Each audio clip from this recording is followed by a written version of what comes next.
Hey guys, welcome back to Sabers Forever. I'm John, and today we're going to be going over the Graflex Saber kit again. This is brought to you by KR Sabers and the Saber Armory. These kits are readily available. You can get them in A New Hope and Empire Strikes Back versions, as well as just the flash cell replica itself. This one is a little bit special, which is why we're going over it again. I've used some components from Wanawanga to make it a little bit more accurate and bring it around to the Kenobi series Graflex. What? It wasn't just the A New Hope Graflex on screen. There were some changes to it, so why don't we just jump right in and I'll show you exactly what's going on. Alright, so this is the Graflex Saber kit, and I guess there were a few things that I wanted to just discuss about this build.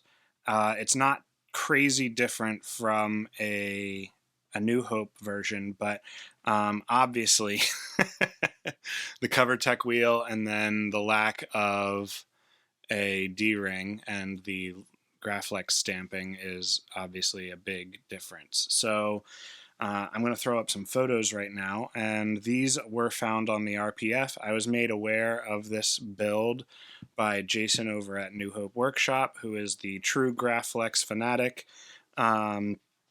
He had mentioned this to me, and I was like, that's very cool. And after doing some digging, I decided I had to build one of these. So this was seen in BTS shots of Hayden Christensen wearing this on his belt. The covertech wheel is present, and as he's wearing the holder on his, you can see it on his belt. And then everything is basically A New Hope except for the T-grips, which they're rounded at the tops. So I just got some random length T-grips from Wanawanga and rounded these by hand, polished them a little bit with some Scotch Brite, and they look, they're hand done, obviously, but they look really good. I'm really happy with how it came out. And then for the covertech wheel, I actually got some Delrin and machined underneath. You're not going to be able to see it, but there's a piece of Delrin under here that fits perfectly between the T-grips here and doesn't allow this to really push on the T-grips so that they won't move. And this is resting on that, and then it's tapped into the body of the saber, which this is a Graflex saber kit, so it is off the dimensions of a Graflex flash cell, so the walls are very thin, and for that I would not recommend wearing this on a belt. This is literally just a display piece or for swinging and light choreography.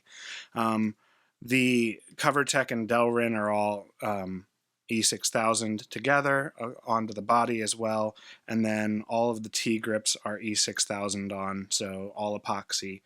The clamp section, I have some double-sided tape under here, so when you remove the body, you don't have to worry about this moving around.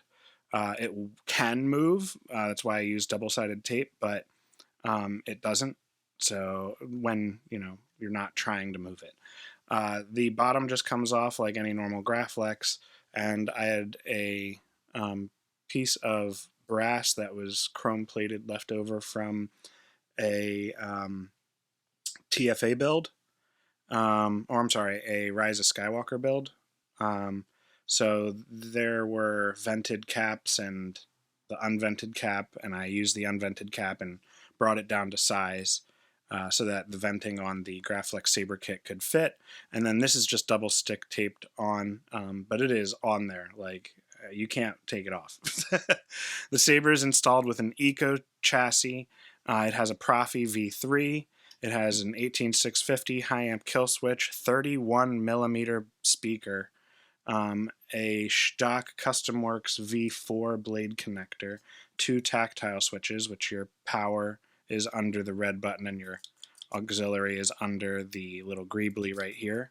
And this fits a 1-inch blade, and this is the blade retention screw. So you would turn it on by flipping the power to the right. The battle's not over yet. And this is rocking the, whoops, that is terribly wrong. There we go.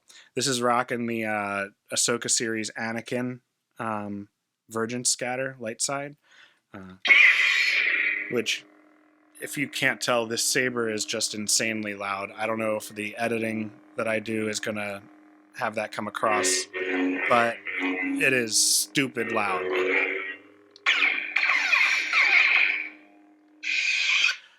This has just a bunch of great features. It's solid in the hand. It's easy to use. All the epoxied parts make it feel really sturdy, so it doesn't feel like anything is going anywhere.